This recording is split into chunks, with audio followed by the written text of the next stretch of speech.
Hey everybody, welcome to the channel. I'm the Jaywalker. Today we're in Salt Lake City Cemetery, Salt Lake City, Utah, in kind of the southwest corner of the cemetery, in one of the older sections of the cemetery.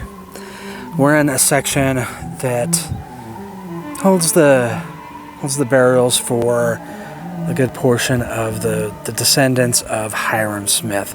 Hyrum Smith was the founder of the LDS or Mormon Church. This obelisk is dedicated by his family and other members of the church to Hyrum's memory. Those two full-size ground markers there are the burials for Joseph F. Smith, the son of Hyrum, and his wife. Now, the fact that it's the Smith family, I guess, plot is part of what makes this section unique. You know, almost royalty here with the LDS faithful. But it's not the real reason why we're in this section, though it is. So the grave that we're gonna take a look at, which actually is empty, and we'll talk about kind of the background of this here in just a moment when we get up to it. Kind of interesting, kind of funny, a little strange maybe, but turn the camera. So this is the headstone for one Christopher Mark Nemelka. Up at the top, it says, "In memory of one like unto the Son of Man," with part of Revelation 14:14 to 21 quoted there underneath that. You can see has the information for Hyrum Smith, February 9th, 1800 to June 27th, 1844, and Christopher Nemelka, born December 2nd, 1961, and as of filming, he is still alive. So he's about 61 years old now, almost 62. The picture or a styling there of the golden plates, which was what the gold plates, and the gold plates was what the Book of Mormon was translated from, or purportedly translated from. So right down at the bottom it says translator of the sealed portion of the gold plates, with the web address of www.thesealedportion.com. So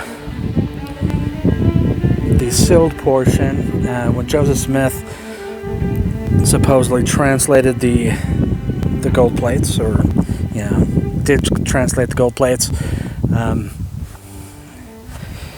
there's only about a third of the gold plates that he was able to translate, because the rest were sealed up and he couldn't open the seal. And so Mr. Nemelka, we'll get to kind of what he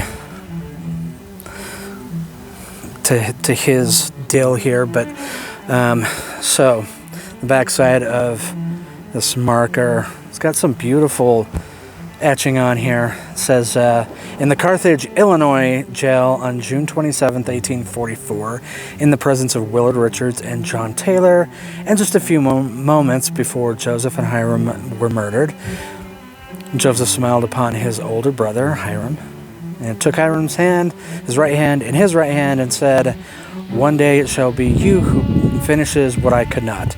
May the Lord's work be cut short in the righteousness of what you will do for the Father. I love you, my brother, my friend." With that prophecy, the resurrected Joseph Smith Jr. returned to the earth on June 16th, 1987, and gave further instructions to his then reincarnated brother Hyrum, who was born into this world as Christopher Mark Nemelka, to commence the work of the Father, known among the inhabitants of this world as the marvelous work and a wonder.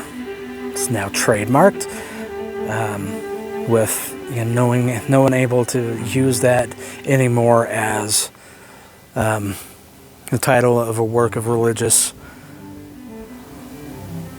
works. And then it has marvelousworkandawonder.com. Now, if you go to marvelousworkandawonder.com now, it takes you to the Real Illuminati website. Apparently it looks like it's something that Mr. Nemelka has come up with now. So not only the sealed portion, but also a couple other books that he's written to go along with that original book, the sealed portion, to finish off his work, or the work of the Father that he was meant to do. Now, I've tried reading some of it, and it is, for me anyway, it was pretty tough getting through. Some very kind of tough religious stuff. Apparently on the 16th of June in 1987, Mr. Nemelka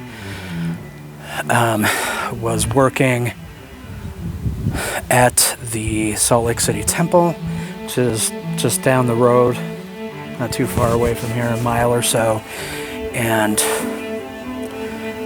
had this supposed, or for him, this revelation, this vision of Joseph Smith, who gave him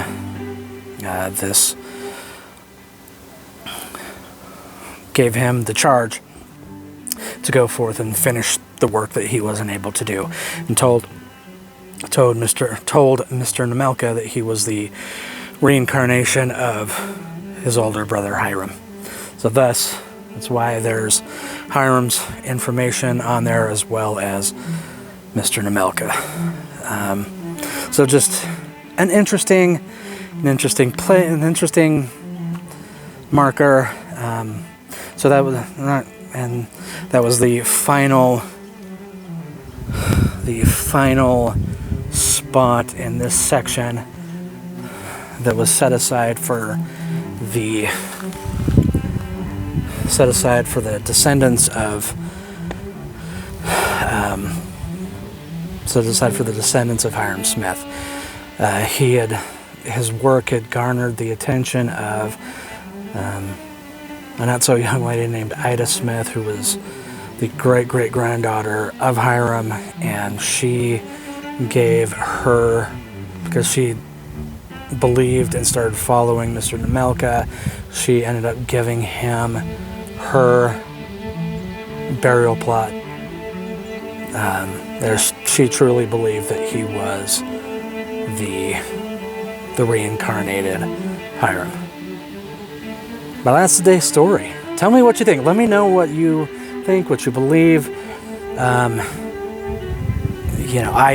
not sure if I buy it. Like I said, I've tried to read the books, and they just didn't make a whole lot of sense to me, but they might to someone else. We'll see you soon. Thanks for joining me on the Jaywalk. Like, subscribe. If you want to see more of this, let me know. We'll see you soon.